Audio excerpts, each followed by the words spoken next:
యేసుక్రీస్తు నామములో మీకు అందరికీ శుభములు పలుకుచు ఈ యొక్క ఆత్మీయ ఆహారం అనే కార్యక్రమానికి మేము స్వాగతిస్తూ ఉన్నాం. మీరందరూ ప్రతిరోజు కూడా వీక్షిస్తూ బలపరచబడుతున్నారని నమ్మి దేవుని నేను స్తుతిస్తూ ఉన్నాను. ప్రతిరోజు కూడా దేవుని యొక్క చిత్తము చేయాలన్న సంగతి మనకు బాగా తెలిసినప్పటికీ కూడా చాలాసార్లు దేవుని చిత్తము చేయకుండా వెనకాడుచూ ఉంటాం.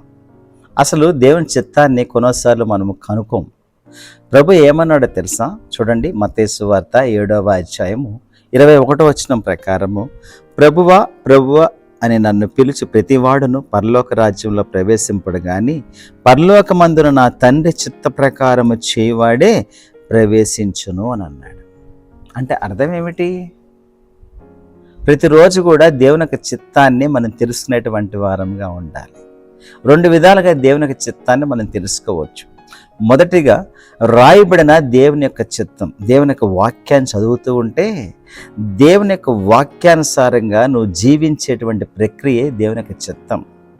ఈరోజు నువ్వు ఏదైతే చదువుతున్నావో, అంటే ఒక విశ్వాసి ప్రతిరోజు కూడా దేవుని యొక్క వాక్యాన్ని చదువుతూ ఉండాలి. చదువుతూ ఆ వాక్య ప్రకారం జీవించడమే దేవుని యొక్క చిత్తము. ఈరోజు ఫర్ ఎగ్జాంపుల్, కోపపడుడు కానీ పాపము చేయకుడి అనే ఒక మాట నువ్వు చదివామనుకో, ఈరోజు కోపపడకుండా నువ్వు జాగ్రత్త పడేటువంటి వ్యక్తిగా ఉండాలి. ఒకవేళ కోపపడినా సూర్యుడస్తమించే వరకు నీ కోపం నిలిచి ఉండకూడదన్న సంగతి నువ్వు జ్ఞాపకం చేసుకొని ప్రభు దగ్గర క్షమాపణ అడిగి, ఏ వ్యక్తితో అయితే కూడా ఏ వ్యక్తితో కూడా నువ్వు కోపపడ్డావో ఆ వ్యక్తికి కూడా క్షమాపణ అడిగేటువంటి వ్యక్తిగా నువ్వు ఉండాలి. అదే కదా యేసుతో జీవించడం అనేది, లేకపోతే వాక్యానుసారంగా జీవించడం అనే అనుభవం అనేది, అదే దేవుని యొక్క చిత్తం. కాబట్టి ప్రతి పూట నువ్వు చదివినప్పుడు దాని ప్రకారంగా నువ్వు జీవించేటువంటి ప్రక్రియనే మరి దేవుని యొక్క చిత్తానుసారంగా జీవించడము అని అంటాము. రెండవదిగా చూసినట్లయితే పరిశుద్ధాత్మ దేవుడు మనకు ఉన్నాడు కాబట్టి మన హృదయంలో ఆయన మనకు ప్రాంప్ట్ చేస్తూ ఉంటాడు. ఈ మార్గంలో వెళ్ళు, ఇలా చెయ్యి, ఇలాగ వెళ్ళు అని చెబుతూ ఉంటాడు. ఫర్ ఎగ్జాంపుల్, ఆఫీస్కి వెళుతున్న నీవు ఈ పని చేసుకో అని అంటాడు. ప్రభువే చెప్తాడు. ఆత్మీయమైన జీవితం వేరు, లేకపోతే మన ఆఫీస్ జీవితం వేరు కానే కాదు. అన్నీ కూడా ఆత్మీయమైన జీవితమే. నువ్వు ఆఫీస్లో ఉన్న ఆత్మీయమైన జీవితమే, నువ్వు బయట ఉన్న ఆత్మీయమైన జీవితమే, నువ్వు సంఘంలో ఉన్న ఆత్మీయమైన జీవితమే, నీ జీవితమే ఆత్మీయమైన జీవితము. కాబట్టి ప్రతిరోజు కూడా నువ్వు దేవుని చిత్త ప్రకారం చేసేటువంటి వ్యక్తిగా ఉండాలి. దేవుని చిత్త ప్రకారం చేయకుండా నువ్వు అనుకుంటూ ఉన్నావు, ప్రభువా ఇదిగో నాకు ఇచ్చేస్తున్నాడు కాబట్టి నేను దేవుని చిత్తంలో ఉన్నాను అనుకుంటావు. నా ప్రార్థన అన్నీ కూడా ఆలకించేస్తున్నాడు దేవుడు అనేసి నువ్వు దేవుని చిత్తంలో ఉన్నావని అనుకుంటూ ఉంటావు. మీకు ఒక మాట చెప్పమంటారా? ప్రభువు అందరికీ కూడా ధారాళంగా దయచేసేటువంటి వాడే. ఇవి ఏమడిగినా కూడా దేవుడు ఇచ్చేటువంటి దేవుడై ఉంటూ ఉన్నాడు. దాన్ని బట్టి ఒకని కలిమి విస్తరించటం వలన అది వానికి జీవంకి మూలము కాదని దేవుడు సెలవిచ్చాడు లూకాసు సువార్త 12వ అధ్యాయంలో. కాబట్టి అడిగినవన్నీ దేవుడు ఇచ్చేస్తున్నాడే, నేను చక్కగా దేవుని చిత్తంలో ఉన్నా అని మాత్రం భ్రమలో ఉండకు. ప్రతిరోజు కూడా నువ్వు దేవుని చిత్తాన్ని తెలుసుకునేటువంటి వ్యక్తిగా నువ్వు ఉండాలి. డియర్ సిస్టర్స్, మీకు ఒక సూటి ప్రశ్న వేస్తున్నా. మీరు కిచెన్లోకి వెళ్ళినప్పుడు దేవుని చిత్తానుసారమైన యొక్క కర్రీస్ చేస్తారా, లేకపోతే మీ భర్తకి ఇష్టమో లేకపోతే నీకు ఇష్టమైన కర్రీస్ మీరు చేస్తారా? ఒకసారి ఆలోచన చేయండి. ఆ విషయంలో కూడా దేవుని చిత్తాన్ని తెలుసుకొని మీరు వెళతారా? అలాగే ప్రతిదీ కూడా దేవుని చిత్తాన్ని తెలుసుకోవాలి. ఇన్ఫ్యాక్ట్ యేసు ప్రభుల వారు కూడా మనం చూసినట్లయితే వేకువన లేచి దేవునికి చిత్తాన్ని కనుగొని దాని ప్రకారంగా జీవించేటువంటి వారు. కాబట్టి ఆయన అన్నాడు, నీ చిత్తము నా తండ్రి చిత్తము చేయుటయే నాకు ఆహారం అని అన్నాడు. మరి నీ ఆహారం ఏమిటి? ఒకవేళ నువ్వు అలా చేయకుండా నువ్వు పరిచర్య చేసి అనేక మందిని నడిపించవచ్చు దేవునితో. నువ్వు చక్కగా పాటలు పాడి నీ పాటల ద్వారా అనేక మంది కన్నీరు కార్చి దేవుని దగ్గరికి వచ్చి ఉండొచ్చు.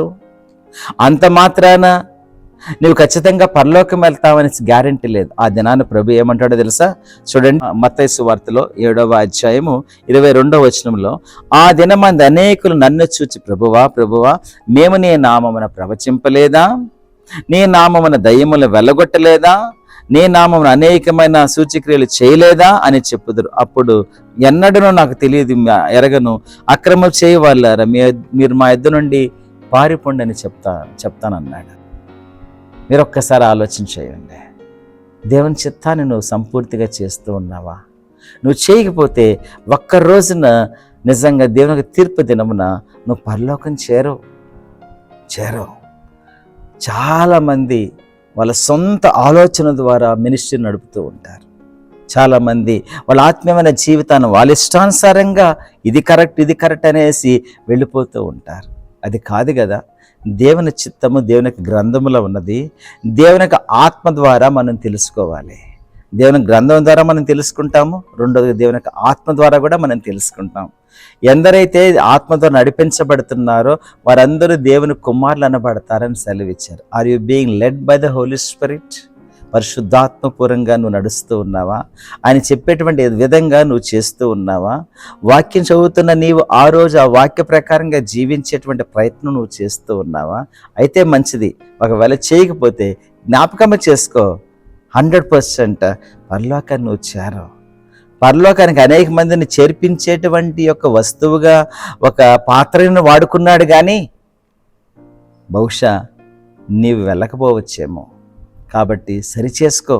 దేవునికి చిత్తాన్ని సంపూర్తిగా చేసి ఆయన కలుసుకున్నప్పుడు బల నమ్మకమైన దాసుడా అనిపించుకునేటువంటి యోగ్యత దేవుడు మనకందరికీ దయచేయనుగాక. Let us pray. ప్రార్థన చేసుకుందాం. ప్రేమగల మా దేవ, కృపగల మా రక్షక, మీకు వందనాలు, స్తోత్రాలు. ఈ లోకంలో మీరున్నప్పుడు తండ్రి చిత్తము చేయటే నాకు ఆహారం అని మీరు సెలవిచ్చారు. ఆ రీతిగా మా జీవితంలో కూడా మేము ఎల్లప్పుడూ మీ చిత్తాన్ని సంపూర్తిగా చేసేటువంటి వారంగా కృప చూపించండి నాయన. మా ప్రియులందరూ కూడా వ్రాయబడిన దేవుని యొక్క చిత్తాన్ని, అలాగా తెలియబడిన దేవుని యొక్క చిత్తం ఆత్మ ద్వారా తెలుసుకొని ఆ ప్రకారంగా జీవించేటువంటి కృపను మాకు అందరికీ కూడా దయచేయవలసింది వేడుకుంటూ, మరొకసారి దీని ఆశీర్వాదాలతో మమ్మల్ని అందరిని నింపవలసిందిగా వేడుకుంటూ యేసుక్రీస్తు దివ్యమైన నామంలో అడిగి వేడుచు ఉన్నాము తండ్రి. ఆమేన్. ప్రియ సోదరి సోదరుడా, మరొకసారి మీకు గుర్తు చేస్తూ ఉన్నాను, మీరు ఆనందించడమే కాదు ఇతరులు కూడా ఆనందింపజేసేటువంటి విధంగా ఈ యొక్క వర్తమానాలు వేరే వారికి కూడా షేర్ చేయవలసిందిగా, సబ్స్క్రైబ్ చేసుకోవాల్సిందిగా మనవి చేస్తూ ఉన్నాను. Thank you. God bless you.